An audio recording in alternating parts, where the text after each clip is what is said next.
Chaque chakra a une couleur. Tout d'un coup, j'ai fait sortir une boule d'un estomac à quelqu'un. Je savais que j'avais quelque chose de particulier dans mes mains.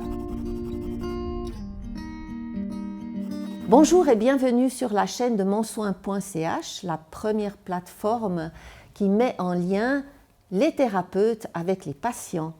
Aujourd'hui, nous avons la joie de rencontrer Claudia. Bonjour Claudia. Bonjour Patricia. Avec Claudia, nous allons parler aujourd'hui de sa région, le Jura. Le Jura, cette région peuplée de sorcières de l'époque. Claudia qui a son atelier qui s'appelle Les Racines de l'Envol. Elle a pris quelques objets avec aujourd'hui, dont les sprays auriques. Elle va nous proposer de nous montrer comment ça va se passer un soin chez elle. Elle va nous parler aussi du secret qu'elle a reçu de ses ancêtres, de comment ça se passe. Et on va aussi parler de ses patients qu'elle reçoit pour des douleurs chroniques. Quant à vous, merci de nous liker, merci de partager et de vous abonner. On est aussi en podcast sur Spotify et vous pourrez retrouver Claudia sur la plateforme monsoin.ch en suivant le lien qui va s'afficher dans la description de la vidéo ci-dessous. Et en attendant de vous revoir, je vous souhaite une bonne écoute et une bonne présentation. Bonjour Claudia. Bonjour Patricia. Et bienvenue sur notre plateforme. Merci. C'est vraiment super de te rencontrer de visu, parce qu'on s'est déjà entendu au téléphone. Et puis pour commencer, je propose que tu te présentes un peu, puis surtout peut-être de faire connaître par quels moyens tu es arrivé à produire ce que tu fais et à proposer tes soins à des patients. Voilà. Déjà, merci de m'accueillir. Mais avec plaisir. Votre démarche, elle est honorable. Et puis, donc, moi, je m'appelle Claudia, je viens du Jura suisse. Et puis, ça va s'entendre à mon accent. Je suis thérapeute officiellement depuis 2018 maintenant. Ah ouais, puis, quand même. Ouais, ce qui m'a amenée à faire ça, en fait, c'est différentes choses. C'est que je vivais une carrière comme responsable d'équipe dans un service social. Et puis, j'en pouvais plus de travailler avec ma tête et d'arriver au travail à 6 heures du matin et d'être stressée. Et j'avais besoin de faire marcher tous mes sens. Voilà. Et comme j'avais déjà eu des expériences un peu particulières, où, je sais pas, tout d'un coup, j'ai fait sortir une boule d'un estomac à quelqu'un. Tout d'un coup, j'ai posé mes mains et ça a enlevé un mal de tête à quelqu'un. Je savais que j'avais quelque chose de particulier dans mes mains. Et j'ai décidé de me former et puis de donner corps à tout ça. Ok, c'est super. Et puis tu t'es formée sur plusieurs disciplines du coup. Qu'est-ce que tu as suivi comme formation pour nous expliquer un peu? En fait, j'ai commencé par... j'avais déjà fait une formation en soins énergétiques en fait, et puis en médecine quantique. Mais j'ai aussi fait des formations dans le massage pour pouvoir donner une palette plus intéressante à l'ouverture de mon cabinet, qui s'est déroulée 5 mois plus tard. Ça a été vraiment aligné super. Et c'était le moment. Voilà. Et c'était le moment. Voilà. Et tout de suite, tu as pu t'y consacrer à 100% en fait à ton cabinet. Pas du tout. Ah, pas du tout. Non, donc j'ai ouvert les Racines de l'Envol juste avant le Covid. Et c'était un gag parce que j'avais l'ouverture officielle le 1er avril. Le premier jour du confinement officiel. Okay. Et du coup, c'était vraiment un gag. Mais non, alors, par contre, ce qui était intéressant, c'est que pendant le Covid, j'ai pu faire beaucoup de soins à distance. Parce que, comme les gens ne pouvaient pas venir en cabinet, je pouvais vraiment travailler à distance. Et puis, j'ai pu aussi soigner différentes personnes aussi par rapport au Covid. Et puis, ça a commencé à me faire une petite renommée dans ces soins.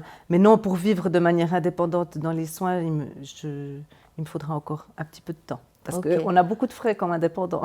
Oui, c'est sûr. Mais bon, comme tu as une large palette, comme on voit autour de ces objets-là, et puis c'est génial. Donc du coup, on peut directement entrer dans le vif du sujet, que tu nous expliques un petit peu comment tu utilises au fait ces objets-là. Ouais. Alors, déjà, je tiens à préciser, donc je fais des soins en présentiel aussi, des soins énergétiques, mais je fais aussi de l'accompagnement thérapeutique, de la relation d'aide, notamment au travers de l'hypnose, de la gestion du système nerveux maintenant et vraiment de toute prise en charge psychocorporelle. Ça veut dire que l'hypnose, oui. tu la pratiques en présentiel, c'est ça? Exact. Et puis ça, c'est pas du tout quelque chose qui est prévu pour faire à distance. Alors non, parce que je pourrais le faire en visio, par exemple. Ah oui, quand même. Mais ça, c'est des thérapies que je fais plutôt dans mon cabinet. Oui, bien sûr. Ce que je fais à distance, c'est la guidance, donc c'est un tirage de cartes à distance. Et puis, c'est aussi des méditations guidées.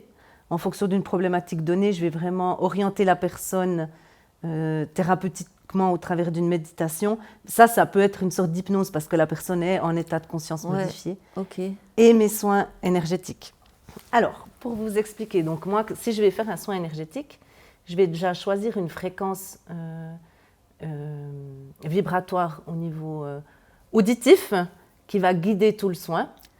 Puis, c'est-à-dire, ça veut dire que c'est toi qui te mets sur une sphère, un diapason vibratoire. Ça se passe comment ça? C'est-à-dire que tu entends la voix de ton vis-à-vis? Non, c'est pas ça. En fait, ce que je vais faire, c'est que pour bien commencer ce que je vais vous expliquer, donc je vais me mettre en canalisation. Ça veut dire que je vais vraiment m'ouvrir aux informations de l'invisible. Ok. Et puis, donc, notamment en me connectant à 3 éléments qui sont importants pour moi et qui m'accompagnent dans mes guidances et dans mes thérapies à distance. Voilà, donc je vais m'ouvrir à toutes ces informations pour être plus pertinente et puis pour recevoir des informations de différents guides par des messages. Donc je vais pouvoir retranscrire certains messages qui seront pour la personne. Et je vais aussi utiliser la clairvision. Ça veut dire que je vais avoir certaines images qui vont être transmises pour la personne pour qui je fais le soin. Ensuite, je vais aussi me connecter à l'énergie de la personne. Donc, je vais dessiner son aura, son champ énergétique. Et puis, ça va me permettre de voir ses perturbations actuelles.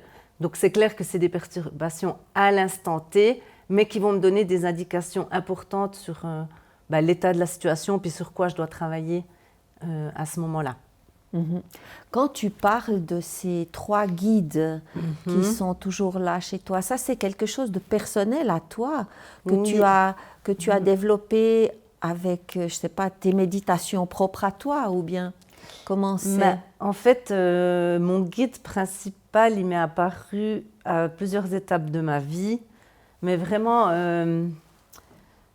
il a vraiment un caractère qui est là pour moi. Je ne sais pas comment expliquer, mais je sens sa force, je sens sa guidance, je sens qu'il est là pour donner plus de puissance à mes soins. Et puis, ça m'a vraiment surprise parce que je l'avais vu au moment où j'ai fait ma formation en soins énergétiques. Et puis maintenant, je sens que je peux toujours faire appel à lui. Je sens son énergie. Ok, en fait. Ouais. Comme un ange, au fait. Un ange, oui. Mais c'est plus un maître spirituel, un maître. Non, c'est un ange, en fait. Oui, c'est un ange. Oui. Oui. Ok. C'est un ange, mais masculin. Il a vraiment C'est marrant. Il a vraiment un caractère masculin. Enfin, je le vois, moi. Je le vois dans son physique même. Alors que ça pourrait être tout à fait une énergie ou une couleur. Voilà. Et puis, il est vraiment propre à ma personne. C'est assez hallucinant. Ok. Et puis, c'est toujours ces mêmes guides qui t'inspirent les messages pour la personne que tu reçois? Non. Ou comment? Non, alors, ces 3 guides, c'est les... Donc, il y a un animal, il y a mon guide et il y a une personne qui m'est chère, qui est dans l'au-delà. Ok. Et puis, c'est vraiment les personnes à qui je vais demander un accompagnement, les énergies à qui je vais demander un accompagnement. Mais ensuite, en fonction des besoins, il y aura d'autres possibilités, d'autres anges, d'autres énergies qui vont se présenter. Alors moi, je ne les visualise pas. Il y a des gens qui disent « Ah, mais il y a lui, il y a elle ». Moi, pas du tout. Mais je sens leur message, en fait. Voilà. Ok. Et ça parle toujours à la personne que tu reçois? Ça parle toujours? Ça parle toujours, sauf si ça doit parler à son subconscient. et puis que la personne n'est peut-être pas connectée à celui-ci. Voilà. Donc ça va peut-être être un message pour son âme qui parlera moins à la personne, mais qui va lui parler d'ici à dans, je sais pas, une année ou deux. Tout d'un coup, elle a dit, ah, mais je comprends mieux ce qu'elle m'a dit maintenant. Ah, ok. Donc ça peut t'arriver de dire quelque chose qui n'est pas capté par le vis-à-vis, c'est ça? Oui, mais enfin, je dirais dans 85% des situations, les gens, ça leur parle clairement. Ok. C'est marrant ça. Ouais. Ouais. Puis forcément, ils repartent déchargés de leur, c'est ça. de leur bagou avec quoi ils sont venus. C'est exactement. Ça ouais. Donc c'est clair que la personne, elle va me transmettre un besoin. Je ne sais pas, ça peut être un problème physique, ça peut être une charge émotionnelle ou un blocage aussi. Ces situations où c'est plus trop quel chemin prendre. Et puis, ça va permettre le soin. Donc, mon principal outil, une fois que j'ai dessiné l'aura de la personne, je vais travailler sur cette aura à l'aide d'un pendule qui s'appelle le pendule chromatique. C'est un pendule qui travaille par ronde de couleurs en fonction des besoins de la personne. Donc, ça peut être de travailler sur son corps physique, ça peut être de travailler sur d'autres champs électromagnétiques, enfin voilà. Je ne vais pas vous faire tout le topo parce qu'on en aurait pour des heures. Et puis, je vais travailler vraiment par ronde de couleurs. Puis la personne va recevoir ce dont elle a besoin, aux endroits où elle a besoin. Et je vais complémenter mon soin aussi par des odeurs parce que les guides aiment bien tout ce qui est olfactif. Les guides aiment bien. Oui, ça les appelle, ça les. Ah oui. Ils seront plus facilement présents. Mais non, sérieux. Oui. C'est marrant. C'est de la sauge séchée, c'est ça? De la sauge et puis du palo santo, oui. Mais c'est incroyable. Et puis non, mais au fait, pourquoi de la sauge? Parce que la sauge, ça permet aussi de dégager tout ce qui est négatif.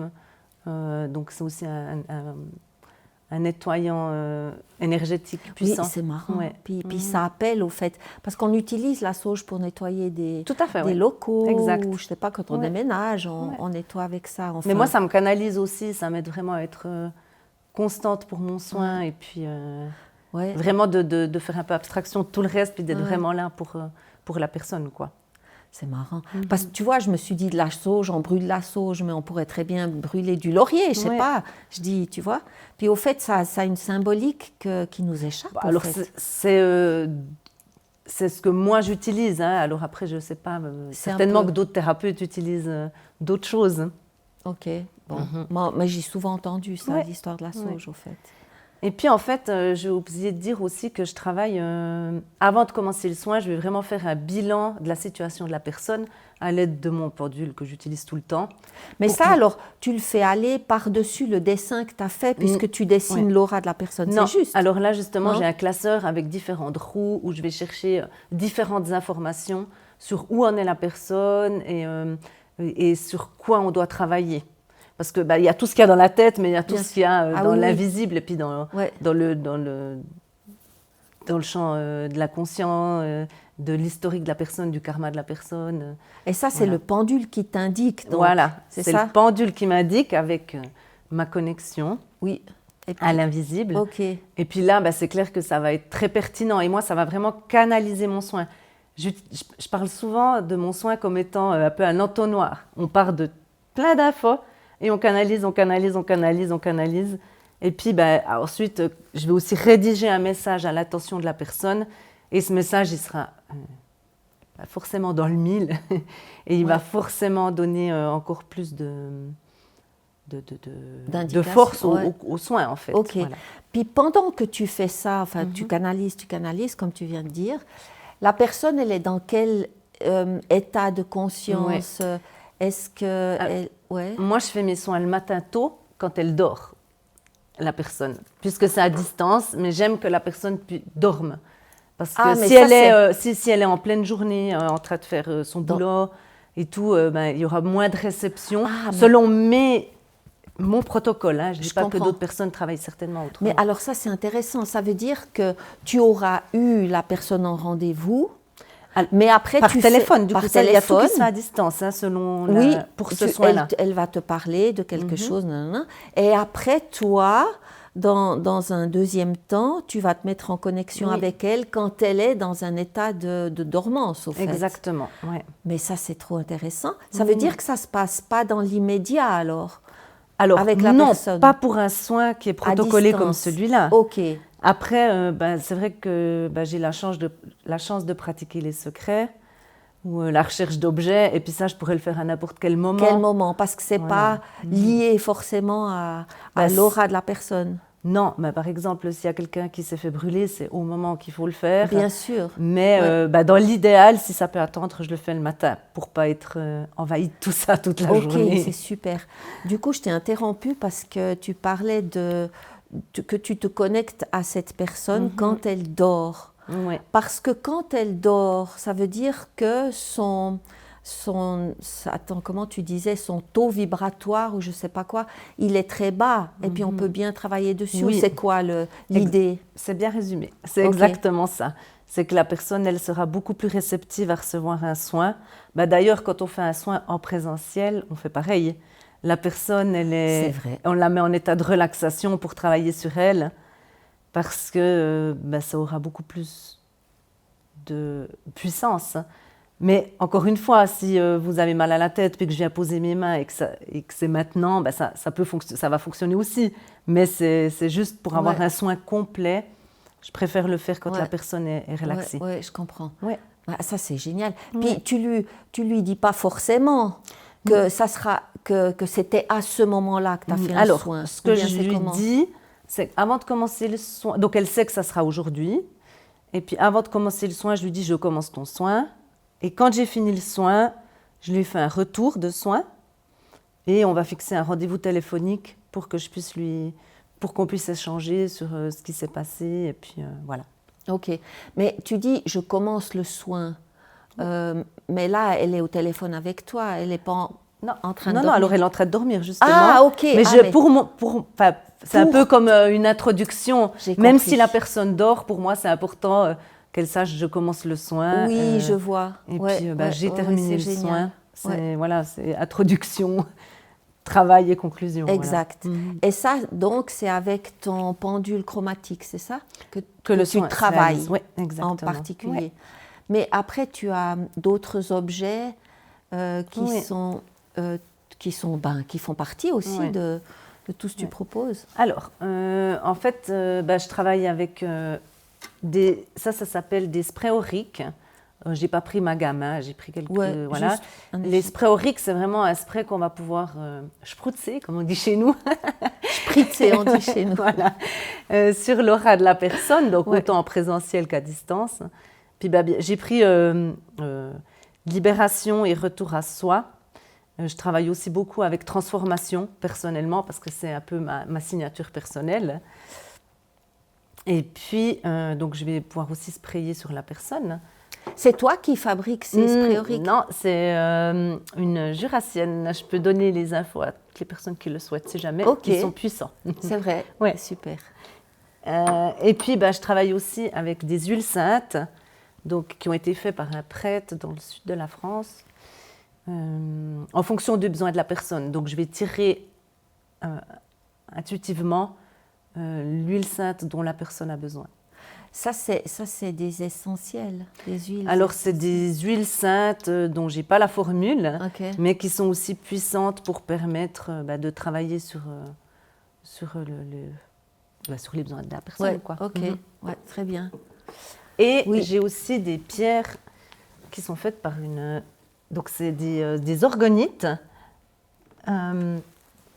Les orgonites, en fait, c'est des assemblages de métaux précieux avec des pierres précieuses qui correspondent à chaque chakra et que je vais pouvoir poser sur le centre énergétique qui en a besoin, au besoin. Donc, je ne les utilise pas tout le temps, mais selon les besoins, je les utilise. Ah ouais. Et puis, j'ai aussi toute une gamme de pierres à mon institut ou alors chez moi que je peux utiliser et puis poser sur la personne au besoin. Ok. Et c'est joli d'ailleurs, toutes ces couleurs. C'est joli. Oui, ça représente les couleurs des centres énergétiques de base. Ouais. Ah, d'accord. Mais comment ça, les couleurs des centres énergétiques de base, ça veut dire quoi? Alors, chaque chakra a une couleur. Ok. et représente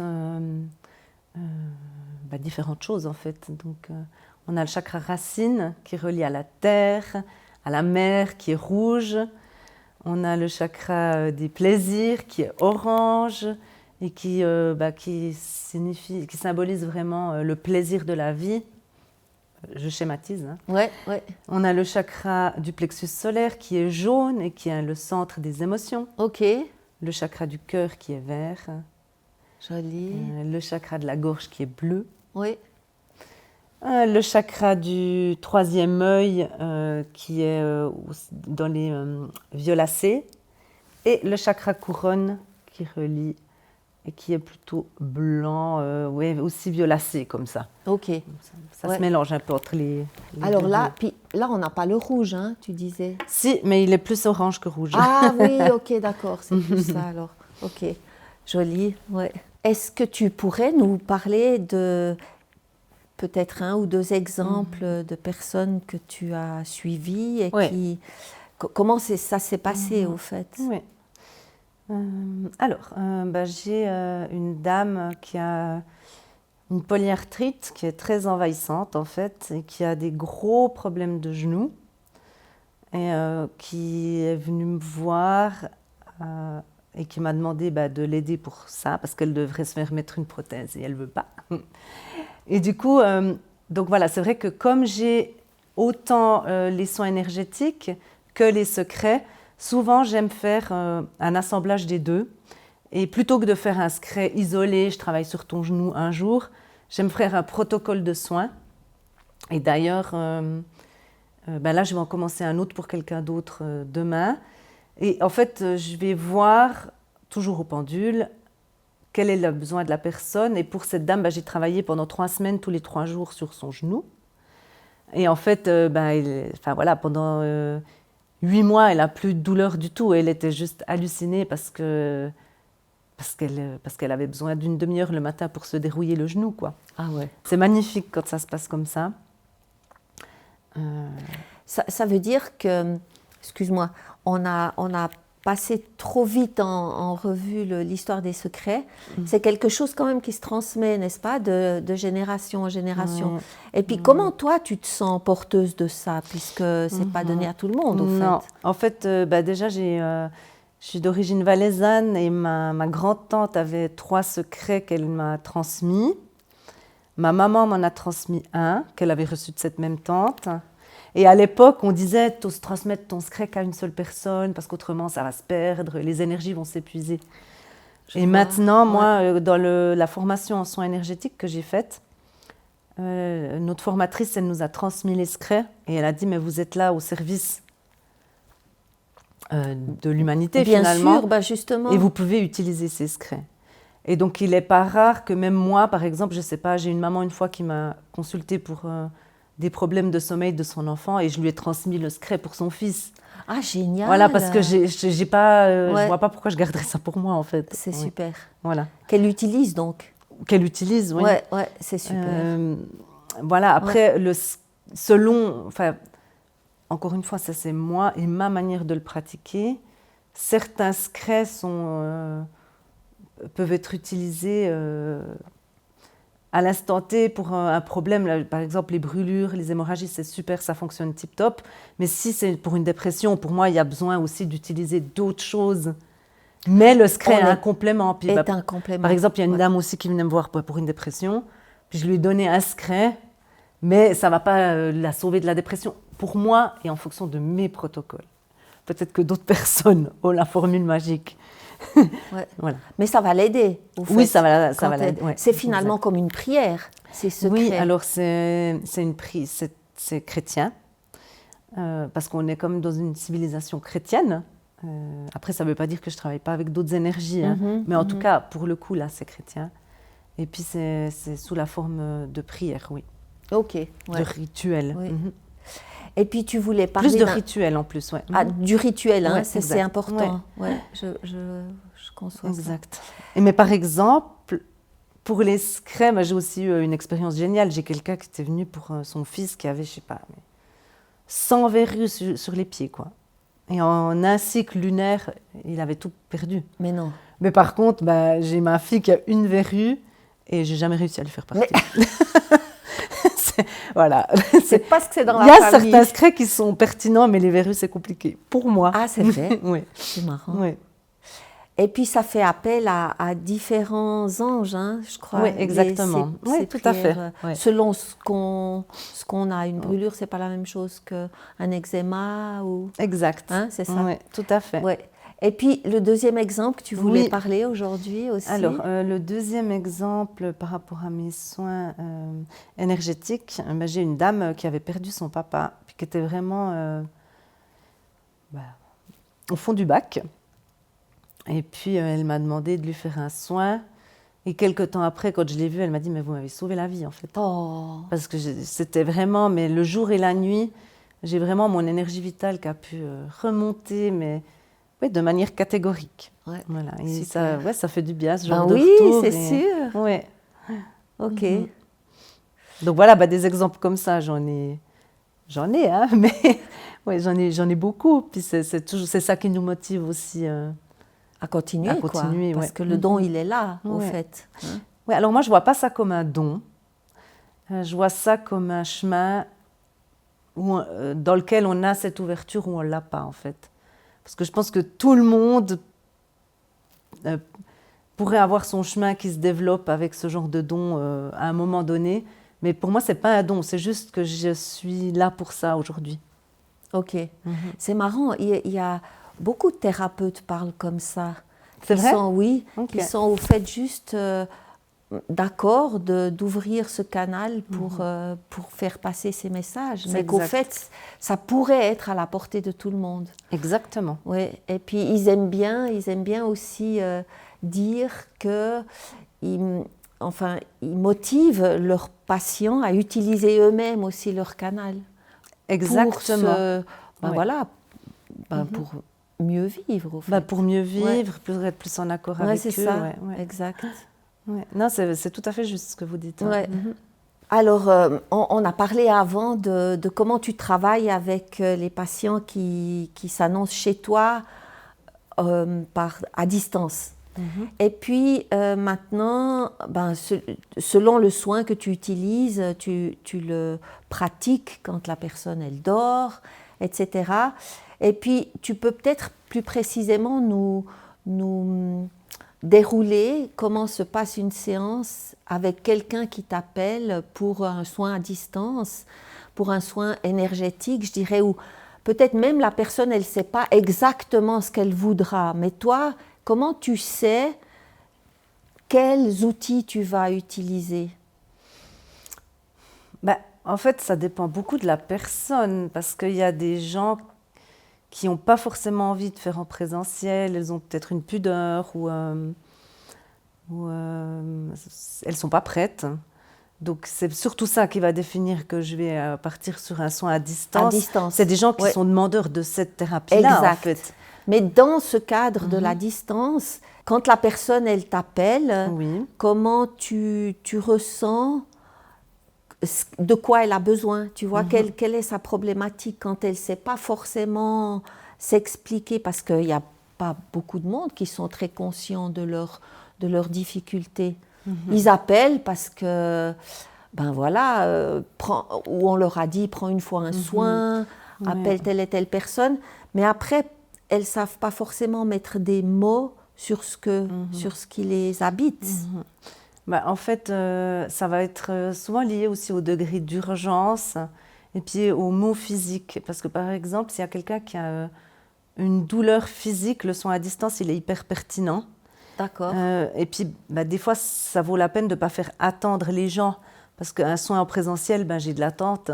Donc du coup, là, je vais pouvoir travailler, m'organiser pour le faire quand moi j'ai le temps, le matin tôt. Et puis, donc ça va être plus pertinent pour traiter quelque chose d'urgent, peut-être même en attendant de faire une fois un soin en présentiel. Le soin à distance, il est hyper pertinent pour quand il y a quelqu'un qui a besoin d'être libéré d'un truc qui sent vraiment au carrefour de sa vie, puis qui a besoin de couper avec tout ça, puis de redonner du peps, de redonner de l'énergie à tout ça. Donc,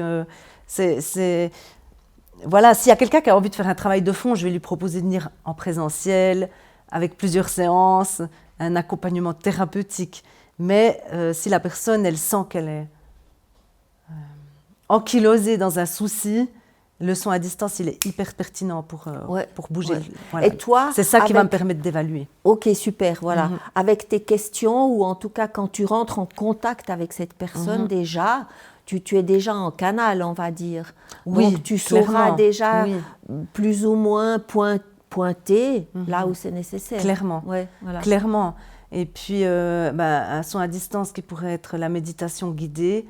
Je ne sais pas, par exemple, si j'ai une jeune qui veut se préparer pour un examen et puis qui panique à l'idée des examens, c'est aussi un soin à distance, la méditation guidée, parce que je vais lui dire, je vais t'enregistrer une méditation que tu vas pouvoir écouter plusieurs fois et qui va te permettre de déstresser, de te reconcentrer, de prendre la distance. Ouais.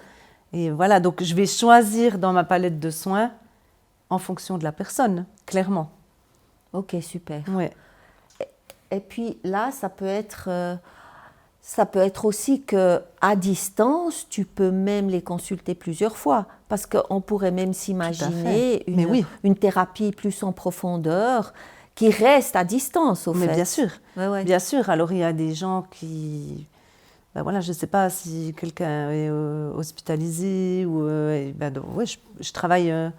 j'ai travaillé sur beaucoup de personnes qui étaient à distance parce que simplement, c'était difficile de se rencontrer. Bien sûr, évidemment. Je comprends. Ouais, super. Et puis, j'ai vraiment eu des accompagnements, même sur le moyen long terme, dans le cas de maladies plus importantes. Claudia, il y a une particularité chez toi, c'est que tu viens du Jura bernois. Je ne sais pas si on peut dire encore comme ça. Ça dit Jura suisse avant. Oui, Jura, parce que je viens de Moutier, donc c'est on génial. est un peu entre deux. Et puis, c'est une région quand même qui est connue pour toutes ces énergies, ces forêts. Hein. Tu peux nous en parler un peu de ce que tu sais, mais c'est vrai de ce que tu connais? Alors, déjà, j'ai des origines valaisannes, donc les origines valaisannes et les origines jurassiennes, c'est la terre, c'est vraiment l'agriculture. C'est juste. Et en fait, les agriculteurs sont tout à fait friands de tout ce qui concerne les secrets, les médecines, la médecine alternative, la médecine par les plantes. Et puis, il y a un grand historique avec les gens de la terre pour cette guérison, comment on pourrait dire un peu spirituelle, peut-être. Spirituelle, oui, vraiment. Cas, guérison, ouais. Tout à fait. Et puis, c'est marrant, mais parce que ça me fait penser que j'ai quand même beaucoup de gens aussi de la Terre qui viennent me voir, parce qu'ils aiment bien, ils croient vraiment à cette... ils croient peu à cette médecine occidentale et moderne. Enfin voilà, ça c'était la petite histoire. Mais par rapport au fait que je sois jurassienne, c'est vrai qu'historiquement, on a eu beaucoup de sorcières, on a eu beaucoup de monde qui ont utilisé les secrets, qui ont utilisé justement la médecine par les plantes. Ouais, ou des danses, tu sais, en forêt, ça me fait penser, ou ces rites un peu chamaniques, au fait. Oui, alors ça, sur le Jura, moi je connais moins, mais je connais aussi dans la religion. Enfin, on a eu des prêtres exorcistes. Oui, je pense à 2-3 personnes là. Donc, on a vraiment touché à tout ça, mais il y a quand même une partie de la personne, une partie des citoyens qui ont l'impression qu'on est des sorciers et puis qu'on est des gens qu'il faut abolir, parce qu'on fait du mal. Mais on fait surtout du mal à la médecine, moderne. Alternative, tu veux dire? Non, moderne. Ah, la médecine traditionnelle. Oui, clairement. La médecine traditionnelle, oui. Ok. Mais pourquoi? On fait du mal, oui, parce qu'on n'arrive pas à relier ces deux pans de... C'est fou, ça. Mais ça, c'est aussi l'Occident, hein. Ça, c'est aussi ça, chez nous. Exactement. Oui, c'est comme ça. Oui, c'est ça. Mais on a l'impression qu'en étant... on fait un peu de l'ombre à d'autres prises en charge médicales qui seraient plus communes. Ouais. Et voilà, il y a quand même tout un mouvement politique qui n'aime pas tellement ça en ce moment. Ok. Ça, tu le ressens assez... Il y a quand même des motions politiques en France et dans le Jura qui souhaitent nous voir disparaître. C'est marrant parce qu'à l'inverse, il y a une tendance quand même de reconnaître certaines choses, tu vois. C'est clair. C'est paradoxal, au fait. C'est tout à fait paradoxal et il y a différents mouvements de pensée actuellement. Ouais. Ouais. Bon, on espère que on va traverser ce plafond de verre. Complètement. Ouais. Mais juste pour revenir à une question, tu as étudié la médecine quantique, tu as dit. Hein? Ouais. Et puis, c'est quand même scientifique, la médecine quantique. C'est quelque chose de scientifique, donc c'est pas si loin de la médecine traditionnelle, alors. Oui, mais justement, il y a tellement de... Enfin, il y a une espèce de guerre autour de ça, parce qu'il y a certains scientifiques qui veulent démolir la médecine quantique. Enfin, voilà, mais moi, je suis pas... c'est pas tellement mon domaine de...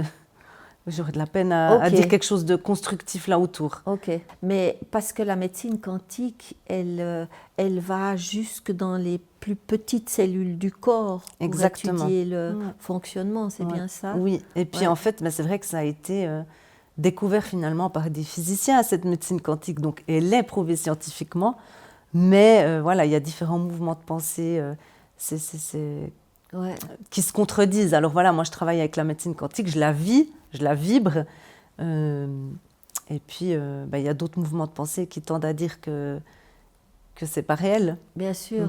Des fois, j'aimerais qu'on invente une caméra qui puisse, tu sais, filmer ces énergies, puis ces ondes, tu vois. Oui, alors moi j'ai des vidéos incroyables à ce sujet. Ouais. Ah oui, c'est-à-dire? Oui, où il y a, je sais pas, tout d'un coup, j'avais un monsieur, il avait comme une forme carrée comme ça, et il avait du sable partout dessus. Et en fait, il a mis une énergie vibratoire, et ça a fait des formes géométriques partout, avec le sable. Mais non. Et donc, en fait, pour moi, ça résume ce que c'est mon travail. En allant travailler sur la globalité d'une personne, en donnant des impulses énergétiques de médecine quantique, il y a tout qui vient se remettre à sa place, en fait. Parce que ça formait on voyait des formes géographiques. Oui, clairement, ouais. Et parfaites, des formes géométriques parfaites. Dans le sable, qui se formaient comme ça. Exact. Et pour moi, c'est un résumé de mon travail. Mais comment il a filmé? Il a réussi à filmer ça? Alors, il a mis une caméra, il a fait sa vibration énergétique qui a pris forme sur son... Non, mais c'est génial. C'était génial. Ouais, vraiment, pour moi, je la poste régulièrement pour dire, voilà, c'est un résumé de ce que je fais. sans y mettre la théorie. Ouais. Et la même chose se passe donc avec nos organes, c'est ça que tu veux dire? La même chose se passe avec notre corps. Ça se remet en place comme ça doit, au fait. Mais c'est là qu'on comprend qu'on n'est finalement qu'un assemblage de protons et de neutrons, et puis que selon ce qu'on nous donne comme indication, les choses, elles se remettront en place, quoi. Ouais, je vois bien. Ouais, c'est super. Oui, c'est grossier comme résumé, mais je trouve que cette image, elle est hyper pertinente.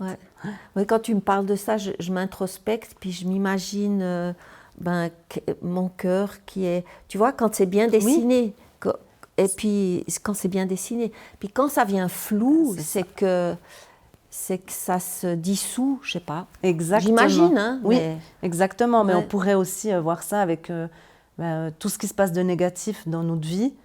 Comment ça peut avoir une incidence sur notre corps et puis comment ça peut diminuer notre énergie, justement. Je vois bien. Ouais. Mais c'est génial. Oui, c'est génial. Ouais. Merci beaucoup, Claudia. C'était passionnant, super. Merci à vous. On se souhaite bon succès, quoi, du coup. Ah ouais, non, mais vraiment. Merci de m'avoir accueillie. Mais avec plaisir. Et merci à vous de nous avoir suivis. Vous pourrez retrouver Claudia sur la plateforme monsoin.ch, dont vous trouvez le lien dans la description de la vidéo ci-dessous. N'oubliez pas que les 15 premières minutes sont gratuites. Vous pouvez nous liker, vous pouvez vous abonner, vous pouvez partager, nous faire vos commentaires. On est aussi en podcast sur Spotify. Et on vous retrouve dans 2 semaines avec une nouvelle vidéo. Merci, à bientôt.